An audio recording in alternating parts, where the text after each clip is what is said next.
Well, hello everyone. I'm Sam Reichert with OBTVLive.com and the Weather Mayor LLC. Let's kind of talk about the event yesterday that moved through the area. In my weather opinion, this was a little bit unique type of system that moved through, at least unique outcomes for weather systems as they move through the Mid-South area this time of year typically, and in other times of years too. When we have a tornadic event like we did yesterday, we have this cold front headed into the area, and it heads into very unstable, moist air, which we had both of those factors yesterday.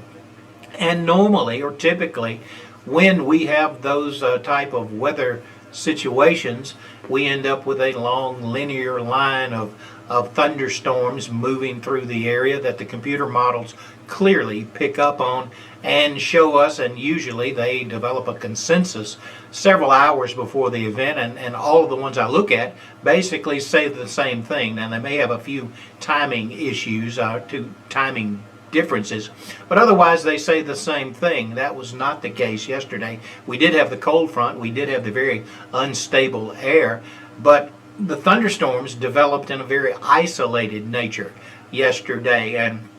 And just for a little, I guess, Weather 101 education, when the storms are isolated like that, they tend to be stronger than they could be if they were all clustered together in a line. When they're clustered together in a line, they're sharing energy.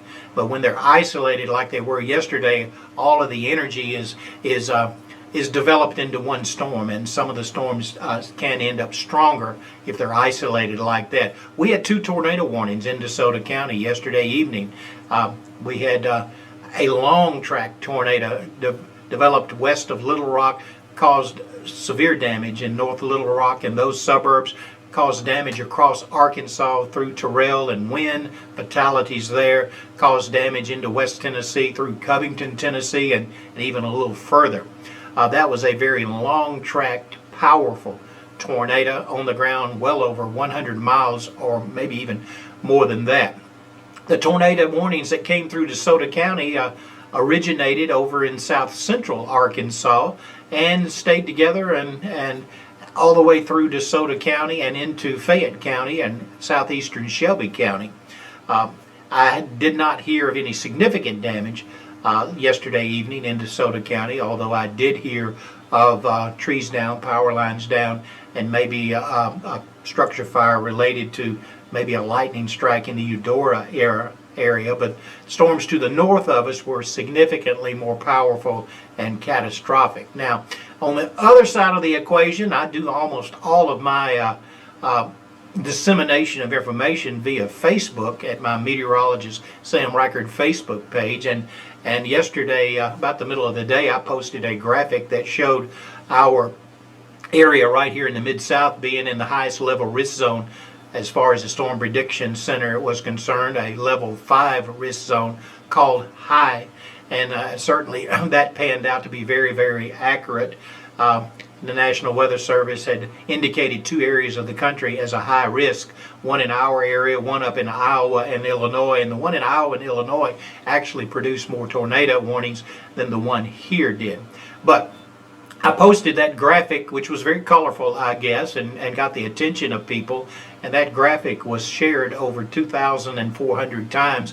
And just for reference, when I posted the forecast yesterday morning, my number of Facebook followers on that weather page that I have was 8,868.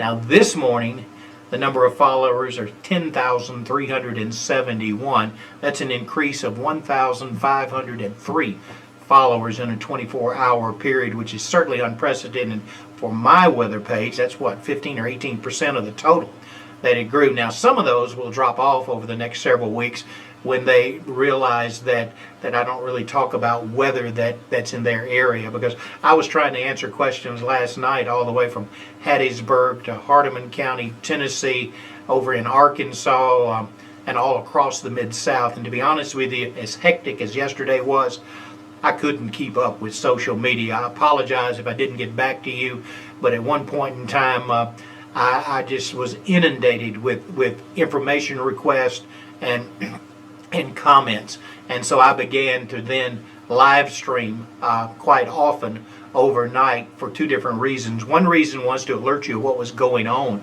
in your area and to keep in touch with you just in case you had no other source of weather information. And the other reason was to try to answer some of those questions that were coming into me just quite often during that point of time at night. One of my posts had over 480 comments on it, so it was a very, very busy night.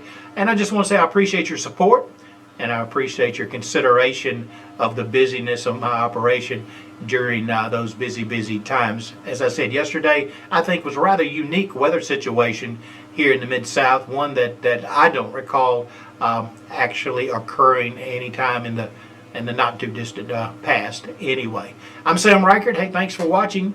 I rambled a lot, but I hope you enjoyed the data.